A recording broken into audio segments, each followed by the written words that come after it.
പിയൂസൻ സാറേ, നമ്മുടെ സതീശൻ ഗവൺമെൻറ് നാളെ 100 ദിവസം പൂർത്തിയാക്കുകയാണ്. അപ്പോൾ ഈ 100 ദിന പരിപാടികൾ എന്ന രീതിയിൽ ഗവൺമെൻറ് കൊട്ടിഘോഷിച്ച് ഒട്ടേറെ കാര്യങ്ങൾ ചെയ്തിട്ടുണ്ട്. ഈ 100 ദിവസത്തെ ഒരു പക്ഷേ സതീശനെ ഏറ്റവും അടുത്ത് നിന്നറിഞ്ഞ സതീശൻ്റെ മണ്ഡലക്കാരൻ തന്നെയായ അങ്ങ് ആശയതലത്തിലും പ്രയോഗതലത്തിലും ഈ 100 ദിവസത്തെ പെർഫോമൻസിനെ എങ്ങനെ കാണുന്നു എന്നാണ് ഇന്ന് എനിക്ക് അറിയേണ്ടത്. ഒന്ന്, പോസിറ്റീവായി എനിക്ക് തോന്നിയൊരു കാര്യം, സാധാരണ ഈ പ്രകടന പത്രിക എന്ന് പറയുന്ന ഒരു സാധനം ഉണ്ടല്ലോ, അത് വോട്ടെണ്ണുന്ന ദിവസം കൊട്ടയിലിടാനുള്ള ഒരു സാധനമുണ്ട് സാധാരണഗതിയിൽ. ഈ ഗവൺമെൻറ് പക്ഷേ അതും അങ്ങനെ എറിഞ്ഞില്ല. അതിൽ പറഞ്ഞ പലതും നടപ്പാക്കി. 2, പലതും നടപ്പാക്കി. ആ കൂട്ടത്തിലാണ് ഈ പ്രിയദർശിനി ബസ്സിൽ സ്ത്രീകളുടെ സൗജന്യ യാത്ര, ആശാ വർക്കർമാരോട് കാണിച്ച നീതി ഒക്കെ തീർച്ചയായിട്ടും പോസിറ്റീവായിട്ട് കണ്ട. രണ്ടാമത്തെ കാര്യം, ഈ പ്രകടന പത്രികയിൽ പറയാതെ കൂടി വളരെ പോസിറ്റീവായി ഞെട്ടിക്കുന്ന ചില നടപടികളുണ്ടായി. അതിലൊന്നാണ് ഹർഷീനക്ക് നിയമനം കൊടുത്തത്. ഹർഷീന ഓർമ്മയില്ലേ, കോഴിക്കോട് മെഡിക്കൽ കോളേജിൽ. അതുപോലെ ഡോക്ടർ ഹാരിസ് ചിറക്കലിനോട് നീതി കാണിച്ചു, തുടങ്ങിയ കാര്യങ്ങൾ. മൂന്നാമത്തെ ഒരു വിഭാഗം, അപ്പോൾ ഈ രണ്ടും പോസിറ്റീവാണ്. മൂന്നാമത്തെ ഒരു വിഭാഗം ഉണ്ടായത് പ്രകടന പത്രികയിൽ പറഞ്ഞ അല്ലെങ്കിൽ തെരഞ്ഞെടുപ്പിൽ അധികാരത്തിൽ എത്താൻ വേണ്ടി പറഞ്ഞുകൊണ്ടിരുന്ന പിണറായി വിജയനെതിരായി പറഞ്ഞ ഒട്ടേറെ കാര്യങ്ങളിൽ ഈ 100 ദിവസം എവിടെ എത്തി നിൽക്കുന്നു എന്ന കാര്യം, അത് വളരെ പ്രധാനപ്പെട്ട. അത് ആശയതലത്തിലുണ്ട്, പ്രയോഗതലത്തിലുണ്ട്. പ്രയോഗതലത്തിലുള്ള ഒരു ഉദാഹരണം പറഞ്ഞു കഴിഞ്ഞാൽ, MR അജിത് കുമാർ എന്ന പോലീസ് ഉദ്യോഗസ്ഥനെതിരായി നടപടിയെടുക്കാൻ വളരെ കഷ്ടപ്പെടേണ്ടി വന്നു. അത് ഭരണത്തിനകത്തെ ഒരുപാട് പ്രശ്നങ്ങൾ ഉണ്ടാക്കി. ആശയതലത്തിലാണെങ്കിൽ PM ശ്രീ ഉൾപ്പെടെയുള്ള സംഗതികൾ, വഖഫ് ബോർഡും മുനമ്പം പ്രശ്നവും ഉൾപ്പെടെയുള്ള നടപടികൾ 2 മിനിറ്റ് കൊണ്ട്, എന്താ പറഞ്ഞല്ലേ, 10 മിനിറ്റ് കൊണ്ട് എനിക്ക് അവസാനിപ്പിക്കാവുന്നതേ ഉള്ളൂ എന്ന് പറഞ്ഞിട്ട് 100 ദിവസമായി. ഇപ്പൊ 100-ാം ദിവസം വഞ്ചനാ ദിനമായിട്ട് നാളെ അവിടെ ആചരിക്കുകയാണ്. അത് ഞാൻ വാർത്ത കണ്ടു. ഈ 3 തലത്തിൽ നിന്നുകൊണ്ട് പ്രകടന പത്രികയിൽ പറഞ്ഞത് നടപ്പാക്കുന്ന ഒരു ഗവൺമെന്റിനെ കൈയടിച്ച് സ്വീകരിക്കേണ്ട 100 ദിവസം, അത് എന്തുമാത്രം വിജയിച്ചിട്ടുണ്ട് എന്നുള്ളത് പറഞ്ഞ കാര്യങ്ങൾ. രണ്ടാമത്തെ കാര്യം, പ്രകടന പത്രികയിൽ പറയാതെ പോലും കേരളത്തിന് ഏറ്റവും ഗുണകരമായ പരിഷ്കാരങ്ങൾ കൊണ്ടുപോകും. മൂന്നാമത്തെ കാര്യം, പ്രകടന പത്രികയിൽ പറഞ്ഞിട്ടും ഇലക്ഷൻ കാലത്ത് മറുപക്ഷത്തിനെതിരായി അതിശക്തമായി ഉന്നയിച്ചിട്ടും ആശയപരമായും പ്രായോഗികമായും നടപ്പാക്കാൻ പറ്റാതെ പോയ കാര്യങ്ങൾ. ഈ 3 ആംഗിളിൽ അങ്ങ് എങ്ങനെയാണ് സതീശൻ ഗവൺമെന്റിന്റെ 100 ദിവസത്തിന് മാർക്കിടുന്നത്? ഒന്ന്, 100 ദിവസം കൊണ്ട് നമ്മളൊരു സർക്കാരിനെ വിലയിരുത്തുന്നത് വളരെ അപക്വമായിട്ടുള്ള ഒരു നിലപാടായിട്ടാണ് ഞാൻ കണക്കാക്കുന്നത്. പക്ഷേ മാധ്യമങ്ങളും അതേപോലെ തന്നെ രാഷ്ട്രീയ നിരീക്ഷകരും ഒക്കെ 100 ദിവസം വളരെ പ്രധാനപ്പെട്ടതായിട്ട് കണക്കാക്കി വിലയിരുത്തൽ നടത്താറുണ്ട് എന്നാണ് എനിക്ക്. 100 ദിവസം കൊണ്ട് നമ്മൾ കാര്യങ്ങൾ പരിശോധിക്കുമ്പോൾ പ്രായോഗികമായ പല കാര്യങ്ങളിലും സതീശൻ സർക്കാർ ജനങ്ങൾക്ക് സ്വീകാര്യമായ പല കാര്യങ്ങളും ചെയ്യുന്നതായിട്ട് വേണം വിലയിരുത്താൻ. ഇതൊരു പോസിറ്റീവ് ആംഗിളാണ് ശരിക്കും. അതിലൊന്നാമത്തത് സ്ത്രീകളുടെ സൗജന്യ യാത്രയാണ്. ഒരു പ്രത്യേക തരത്തിലുള്ള വിവേചനമില്ലാതെ എല്ലാ സ്ത്രീകളും സൗജന്യ യാത്ര നടപ്പിലാക്കുന്നു. അങ്ങനെ നടപ്പിലാക്കുന്ന സമയത്ത് തന്നെ അത് നടപ്പിലാക്കിയ CP ജോണിന്റെ പ്രസ്താവന വിവാദപരമായിരുന്നു. അതെ, അത് പിൻവലിച്ചു അല്ലേ?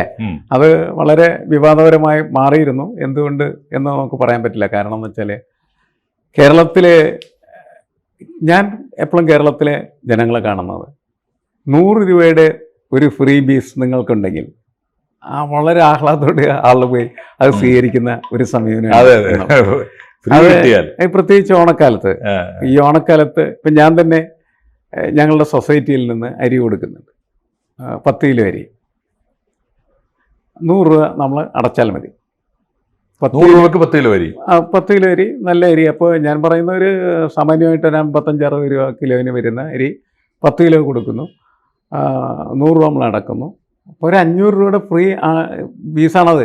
നമ്മൾ ആവേശത്തോട് രൂപ മേടിക്കണേന്ന്. അപ്പോൾ ഞാൻ അവിടെ ചെല്ലുമ്പോൾ പ്രദേശം മുഴുവൻ ഭയങ്കര തിരക്കാണ്. ജനങ്ങളിങ്ങനെ ഇടിച്ചു കയറുകയാണ്. അത്ര ചെറിയ ഒരു ഫ്രീ നൽകിയാൽ പോലും കേരളത്തിലെ ജനങ്ങൾ ആഹ്ലാദിക്കും എന്നുള്ളത് എല്ലാ രാഷ്ട്രീയ നേതാക്കളും തിരിച്ചറിയേണ്ട ഒരു കാര്യമാണ്. അവർക്ക് എന്തെങ്കിലുമൊക്കെ സൗജന്യം കിട്ടുകയായിരുന്നു. അത് സൗജന്യം കിട്ടുമ്പോൾ സൗജന്യം കൊടുക്കുമ്പോൾ പ്രത്യേകം ശ്രദ്ധിക്കേണ്ട ഒരു കാര്യം വെച്ചാൽ അതിൽ വിവേചനം പാടില്ല എന്നുള്ളത്. അതെ, തീർച്ചയായും. എങ്കിലേ അത് ആഘോഷമാക്കാൻ ആളുകൾക്ക് പറ്റുകയില്ല. അതല്ലാണ്ട് ഇപ്പോൾ മഞ്ഞ കാർഡ്, ചുവപ്പ് കാർഡ്, പിങ്ക് കാർഡ് അങ്ങനെയൊക്കെ തിരിച്ചു കഴിഞ്ഞാൽ പിന്നെ അതിൻ്റെ രസം മുഴുവൻ പോവുകയാണ് ചെയ്യുന്നത്. അത് വേറെ തലത്തിൽ ചെയ്യേണ്ട കാര്യമാണ്. അത് ചെയ്യുന്നുണ്ട്, കാലകാലമായിട്ട് നമ്മുടെ സർക്കാരുകൾ ചെയ്തുകൊണ്ടിരിക്കുന്നതാണ്. സതീഷ് സർക്കാരിന് അതിൻ്റെ അകത്ത് പ്രത്യേകിച്ചൊരു ദൗത്യമുണ്ടെന്ന് ഞാൻ കണക്കാക്കുന്നില്ലേ ഈ കാർഡ് പരിപാടികളിൽ. പിന്നെ എനിക്ക് തോന്നിയൊരു കാര്യം എന്താണെന്ന് വെച്ച് കഴിഞ്ഞാൽ അതാണ് ഏറ്റവും പ്രധാനപ്പെട്ടതും അതേപോലെ തന്നെ സർക്കാരിന് പേരുണ്ടാക്കി കൊടുത്തത് ഒരു സാധനം എന്ന് പറഞ്ഞാൽ സ്ത്രീ സൗജന്യ യാത്രയാണ്. എന്തെല്ലാം പറഞ്ഞാലും അത് ഭയങ്കര തിരക്കാണ് കേട്ടോ. ഭയങ്കര തിരക്കാണ്. ഇവിടെ നമുക്ക് ഇത്രമാത്രം സ്ത്രീകൾ ഉണ്ടായിരുന്നു എന്ന് പോലും എനിക്ക് ഈ യാത്രയിൽ തോന്നുന്നു. ഞാൻ എപ്പോഴും എല്ലാ KSRTC ഓർഡിനറി ബസ്സിലും സാധാരണ അല്ല, നമുക്ക് ഈ പുതിയ കാലത്തിന്റെ പ്രത്യേകത നമ്മൾ മനസ്സിലാക്കേണ്ടതാണ്.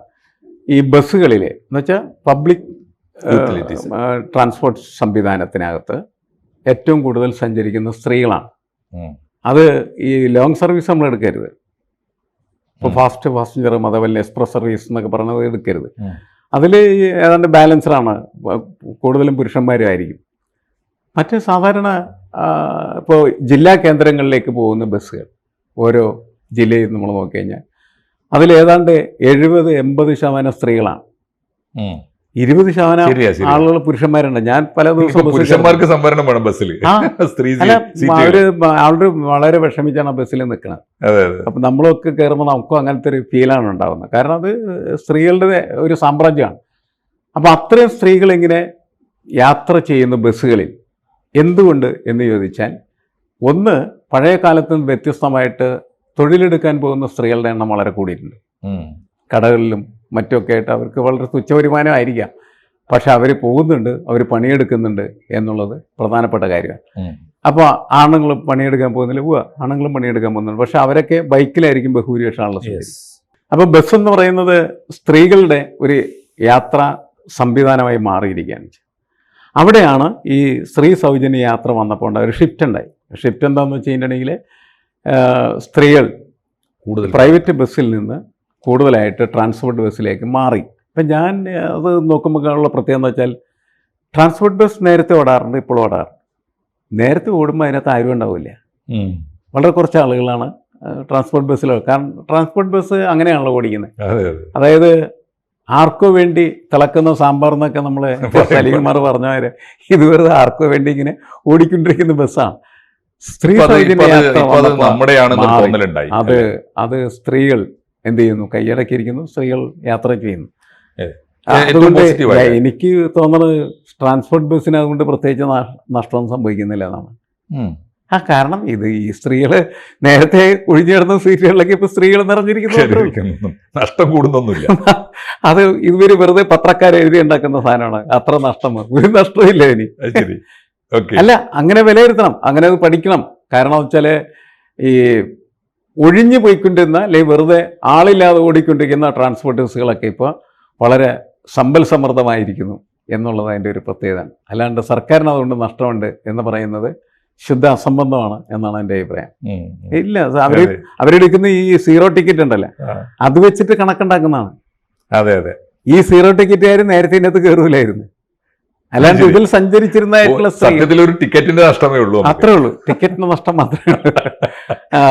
പിന്നെ ആളുകൾക്ക് വളരെ സന്തോഷം, അത് ഭയങ്കര രസമായിട്ട് പോയിക്കൊണ്ടിരിക്കുന്ന ഒരു പരിപാടിയാണ്. ഏതായാലും ഈ സർക്കാരിനെ സംബന്ധിച്ചിടത്തോളം അവരുടെ ഏറ്റവും വലിയ പ്ലസാണ്. സതീശൻ സർക്കാരിന്റെ ഒന്നാം പേപ്പർ നമ്മൾ ടിക്ക് ചെയ്തു, 100 മാർക്ക് കൊടുത്തു. രണ്ടാമത്തത് നമ്മള് രമേശ് ചെന്നിത്തലയ്ക്കാണ് മാർക്ക്.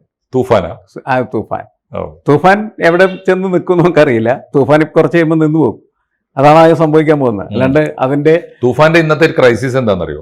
10,000 പേരെ അറസ്റ്റ് ചെയ്തു, കേസെടുത്തു. പക്ഷേ അത് വിചാരണ ചെയ്യാൻ കോടതി പ്രഖ്യാപിച്ചിട്ടുണ്ട്, പ്രത്യേക കോടതി വേണമെന്ന് പ്രഖ്യാപിച്ചിട്ടുണ്ട്. ഇതുവരെ കോടതി വന്നിട്ടില്ല. അതെന്ന് അത് ഞാൻ പറയുന്നത് എന്താണെന്ന് വെച്ചാൽ, ഈ സംഭവം ഇത് വെറുതെ ഈ പത്രങ്ങളിലെ വാർത്തകൾക്ക് വേണ്ടി മാത്രമുള്ള സംഭവങ്ങളായി ഒതുങ്ങുകയാണ് ചെയ്യുന്നത്.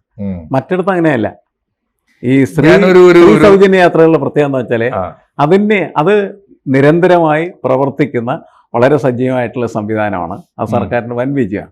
അതെ അതെ. തൂഫാൻ എന്ന് പറയുന്നത് ഈ 5 വർഷക്കാലമൊന്നും കൊണ്ടുനടക്കാനായിട്ട് പറ്റില്ല. ഒരു ക്രിട്ടിക്കൽ ചോദ്യം പലയിടത്തും വരുന്നുണ്ട്. സതീശനെ ഔട്ട്ഷൈൻ ചെയ്യാൻ ചെന്നിത്തല കൊണ്ടുവന്ന ഒരു സൂത്രമാണോ ഈ തൂഫാൻ? ഈ സമയത്ത് ചെന്നിത്തലയ്ക്ക് ഇത്തരത്തിൽ ഉള്ള പദ്ധതികൾ നേരത്തെ ഉണ്ടായിരുന്നു. കുബേര എന്ന് പറയുന്നത്. അപ്പൊ അതുകൊണ്ട് ഇത് വെറുതെ സതീശൻ, അത് ഈ കോൺഗ്രസ്സുകാർക്ക് ഇടയ്ക്കുള്ള അവരുടെ എന്താണ്, നമുക്കൊന്നും പറയാനില്ല. ഇനി എന്തെങ്കിലും ഭാഷയൊക്കെ പറഞ്ഞാൽ പിന്നെ മോശം. അപ്പോൾ ആ അസുഖം കൊണ്ടാണ് അങ്ങനെ പറയുന്നതെന്ന് നമ്മൾ മനസ്സിലാക്കേണ്ട ആവശ്യമുള്ളൂ. പക്ഷേ ചെന്നിത്തലയ്ക്ക് പേര് ഉണ്ടായി എന്നുള്ളത് ശരിയാണ്. കാരണം ചെന്നിത്തല വർക്ക് ചെയ്തു, വർക്ക് ചെയ്യുന്നവർക്കൊക്കെ പേര് കിട്ടും. തീർച്ചയായിട്ടും. അപ്പം ഞാൻ പിന്നെ അതിനകത്തുള്ള പരിമിതി കാണുന്നത് ഇങ്ങനെയാണ്. ഈ സംഭവം ഉണ്ടല്ലോ, ഇത് ഈ സാറ് പറഞ്ഞ മാതിരി അതും കൂടി ചെയ്യണം കൃത്യമായിട്ട്. അത് ചെയ്യാൻ മാത്രമല്ല ഇവരൊക്കെ ശിക്ഷിക്കുകയും ചെയ്യണം കൃത്യമായിട്ട്. ഇതൊന്നും സംഭവിക്കില്ല. സംഭവിക്കാതെ പോകുമ്പോഴാണ് ഇതെല്ലാം വെറുതെ ഷോക്കേസ് മാത്രമായിട്ട് മാറിത്തീരുന്നത്. എന്തായാലും അത് ആളുകൾക്ക് സ്വീകാര്യമായ കാര്യമാണ്. കാരണം നമ്മുടെ സമൂഹം എന്ന് പറയുന്നത് ലഹരിക്ക് അടിപ്പെട്ടൊരു സമൂഹമായി മാറിക്കഴിഞ്ഞിരിക്കുകയാണ്. ആ സമൂഹത്തെ ശരിയാക്കുന്നതിന് വേണ്ടിയിട്ട് വളരെ ക്രിയേറ്റീവായിട്ടുള്ള ഒരു ആക്ടിവിറ്റിയിലാണ് ഞങ്ങൾ എന്ന് കേരളത്തിലെ ജനങ്ങളെ ബോധ്യപ്പെടുത്താനായിട്ട് രമേശ് ചെന്നിത്തലയ്ക്ക് കഴിഞ്ഞു എന്നുള്ളതാണ്. എന്ന് പറഞ്ഞാൽ സതീശൻ സർക്കാരിന്റെ രണ്ടാമത്തെ പേപ്പറിലും അങ്ങ് പോസിറ്റീവായിട്ട് കാണുന്നു. 3ലേക്ക് വരൂ. പോളിസി മാറ്റേഴ്സിൽ വരുന്ന സമയത്ത് ഈ സതീശന്റെ അനുയായികൾ വിശേഷിപ്പിക്കുന്നത് നിലപാടുകളുടെ തമ്പുരാൻ അല്ലെങ്കിൽ രാജകുമാരൻ എന്നാണ് പറയുക. ഒരു നിലപാടും ഇല്ല എന്ന് തെളിയിച്ചതാണ് പോളിസി മാറ്റേഴ്സിലെ സതീശന്റെ ഈ 100 ദിവസങ്ങൾ എന്നാണ് എനിക്ക് തോന്നിയിട്ടുള്ളത്. അത് വളരെ മോശമായിട്ട് തന്നെയാണ് എനിക്ക് തോന്നിയത്. ഞാൻ ടെലിവിഷൻ ചർച്ചകളിലൊക്കെ പറയാം. കാരണം എന്ന് വെച്ചാൽ അത് ശരിയല്ല. കാരണം അദ്ദേഹം പറയുന്നത് എന്താണെന്ന് വെച്ചാൽ ഞാനാണ് ശരിയായിട്ടുള്ള ഇടതുപക്ഷം, ഞാനാണ് നെഹ്റുവിയൻ സോഷ്യലിസ്റ്റ് എന്നൊക്കെ പറഞ്ഞ്, അതേപോലെ ഞാൻ വളരെ കൃത്യമായിട്ടുള്ള മതേതര നിലപാടെടുക്കുന്ന ഒരാളാണ് എന്നൊക്കെ പ്രഖ്യാപിച്ചിട്ട് ഈ PM ശ്രീ പദ്ധതി എന്ന് പറയുന്നത് ഇതിനോടുള്ള സമീപനം എന്താണ്? ആ സമീപനം എന്ന് പറയുന്നത് വളരെ അപകടകരമായിട്ടാണ് എനിക്ക് തോന്നിയത്. കാരണം PM ശ്രീ പദ്ധതി കഴിഞ്ഞ സർക്കാർ ഒപ്പുവെച്ചു, കാശും മേടിച്ചു എന്നാണ് ആദ്യം പറഞ്ഞത്. അവരതിൻ്റെ അകത്ത് കാശും മേടിച്ചില്ലെന്നുള്ള എല്ലാവർക്കും അറിയാമായിരുന്നു. മുഖ്യമന്ത്രി അങ്ങനെ സംസാരിക്കാൻ പാടില്ല. സതീശൻ അങ്ങനെ സംസാരിച്ചു എന്നുള്ളത് വളരെ മോശമായിട്ടാണ് എനിക്ക് തോന്നിയത്. ഈ പദ്ധതിയുടെ കാശല്ലല്ലോ വാങ്ങി. അല്ല, അത് അദ്ദേഹത്തിന് അറിയാൻ പാടില്ല കഴിഞ്ഞിട്ടല്ലേ. അറിയാം, എന്നിട്ട് കൃത്യമായിട്ടൊരു നുണങ്ങ് പാസ്സാക്കാനായിരുന്നു. പാസ്സാവും എന്ന് കരുതി, അത് പാസ്സായില്ല. അത് വളരെ അപകടകരമായിട്ടുള്ളൊരു ഇമേജ് അദ്ദേഹത്തിന് നിർമ്മിച്ചു എന്നുള്ളതാണ്. പിന്നെ PM ശ്രീയുടെ പ്രശ്നം എന്താണ്? ഈ മാർച്ചിൽ അത് അവസാനിക്കും. സാറിന് 2027 മാർച്ചിൽ അവസാനിക്കുന്ന ഒരു സംഭവമാണ്. ഇന്ന് നമ്മളിപ്പോൾ ആഗസ്റ്റിലിരുന്നാണ് സംസാരിക്കുമ്പോൾ. അപ്പോൾ ഇനി ഇത് 4-3-7 മാസമാണ് ആകെ ഇതിൻ്റെ കാലാവധിയുള്ളത്. കേരളത്തിന് യഥാർത്ഥത്തിൽ ആ പദ്ധതി കൊണ്ട് എന്തൊക്കെ മെച്ചമുണ്ടാകുന്നുണ്ട്? നമുക്ക് പ്രത്യേകിച്ച് മെച്ചങ്ങളൊന്നുമില്ല എന്ന് വിശ്വസിക്കുന്ന ഒരാളാണ്. കാരണം നമ്മുടെ സ്കൂളുകളൊന്നും UPയിലെ സ്കൂളുകളെ പോലത്തെ അല്ല. നമ്മൾ അത്യാവശ്യം സൗകര്യങ്ങളൊക്കെ ഉള്ള സ്കൂളുകൾ തന്നെയാണ് സർക്കാർ സ്കൂളുകൾ എന്ന് പറയുന്നത്. അതിൽ ചിലതിനെ വേണമെങ്കിൽ സ്പെഷ്യലൈസ് ചെയ്ത് ഒരു സ്പെഷ്യൽ സ്കൂൾ എന്ന നിലക്ക് മാറ്റുക, അതാണ് എന്ന് വെക്കാം. സാറ് പറയും ഇതിന്റെ സതീശൻ ഗവൺമെന്റിന്റെ അഡ്മിനിസ്ട്രേറ്റീവ് ഭരണപരമായ പരാജയം എവിടെയെന്നറിയും. ഒരു സബ് കമ്മിറ്റി വെച്ചു, ആ സബ് കമ്മിറ്റിയിൽ പോലും ഒരു തീരുമാനം എടുക്കാൻ പറ്റിയില്ല. ഓരോ മന്ത്രിയും ഓരോ വഴിക്ക് അഭിപ്രായം പറഞ്ഞു പിരിഞ്ഞു. എന്താ തീരുമാനമില്ല. അല്ല, തീരുമാനം വേണം എന്ന് നിർബന്ധ ബുദ്ധി ഉണ്ടെങ്കിലേ തീരുമാനം ഉണ്ടാവുള്ളൂ. ഇതല്ല, തീരുമാനിക്കേണ്ട എന്ന് തീരുമാനിച്ചിട്ട് ഉണ്ടാക്കിയ ഒരു തീരുമാന കമ്മിറ്റിയാണത്. അല്ല, ഞാൻ അങ്ങനെ കണക്കാക്കുന്നത്. കാരണം ഒന്ന് എന്താണ് പ്രശ്നം, അതായത് മുസ്ലിം ലീഗ് എൻ്റെ പ്രഖ്യാപിതമായിട്ടുള്ള നയം എന്ന് പറയുന്നത് ഇത് നടപ്പിലാക്കാൻ പാടില്ല എന്നുള്ളതാണ്. അതുകൊണ്ടാണ് ഷാജി അത് അറബിക്കടലെറിയും എന്ന് പറഞ്ഞത്. എടോ CPM-കാര എന്ന് പറഞ്ഞിട്ടാണ് അത് പറയുന്നത്. ഇത് ഞാൻ അധികാരത്തിൽ വന്ന് കഴിഞ്ഞാൽ ഇത് ചവിറ്റോട്ടയിൽ വലിച്ചെറിയും എന്ന് പറയുന്നത്. ആവേശത്തിനാണ് അത് പറഞ്ഞതെന്നൊക്കെ അദ്ദേഹം പിന്നീട് പറയുന്നതും അത് ശരിയല്ല. ഇത് പ്രത്യയശാസ്ത്രപരമായ ഒരു വിഷയമാണ്. കാരണം ഇത് നടപ്പാക്കുന്നത് NEP-യുടെ ഒരു തുടർച്ചയാണ്. ശരിക്കും നാഷണൽ എഡ്യൂക്കേഷൻ പോളിസി എന്ന് പറഞ്ഞ് കേന്ദ്ര ഗവൺമെൻറ് നടപ്പിലാക്കുന്ന പോളിസി, ആ പോളിസിയെ എതിർക്കുന്നവരാണ് ഇടതുപക്ഷവും അതേപോലെ തന്നെ മുസ്ലിം ലീഗും ഒക്കെ. അതിൻ്റെ പ്രധാനപ്പെട്ട പ്രശ്നം NEP-യുടെ, ഞാൻ ഈ PM ശ്രീയിലേക്ക് വരുന്ന നോക്കുമ്പോൾ NEP-യുടെ പ്രധാനപ്പെട്ട പ്രശ്നം എന്ന് പറയുന്നത് 3 Cകളെ കേന്ദ്രീകരിച്ച. ഒന്ന്, അത് സെൻട്രലൈസ്ഡാണ്. 2, അത് കമ്മ്യൂണലൈസ്ഡാണ്. 3, അത് കൊമേഴ്സ്യലൈസ്ഡാണ് അല്ലേ. അപ്പോൾ 1, വിദ്യാഭ്യാസത്തെ വാണിജ്യവൽക്കരിക്കും.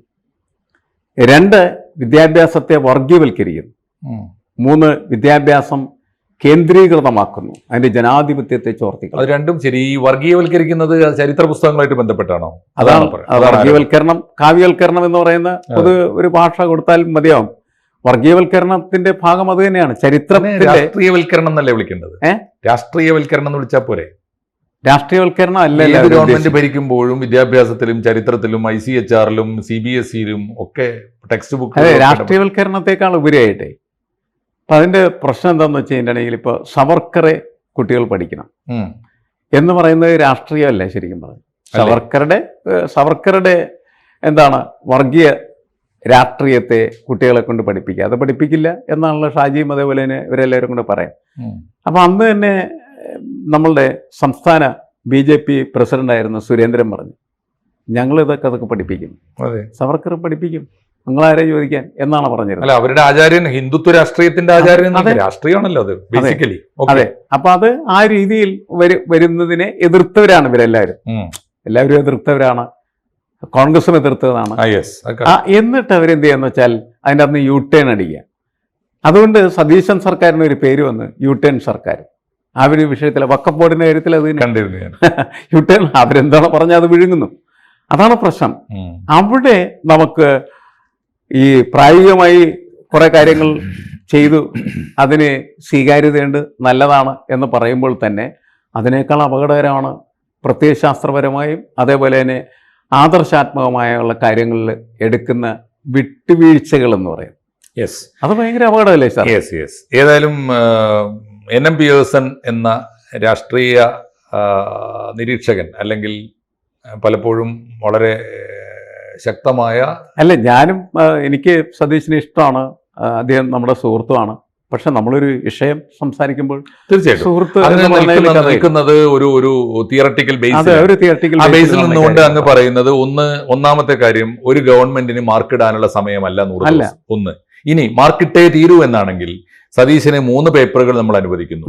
അത് ആദ്യത്തെ 2 പേപ്പറും അദ്ദേഹം മോശമല്ലാത്ത വിധം വിജയിച്ചിരിക്കുന്നു. 3-ാമത്തെ പേപ്പർ തിയറി പേപ്പറാണ്.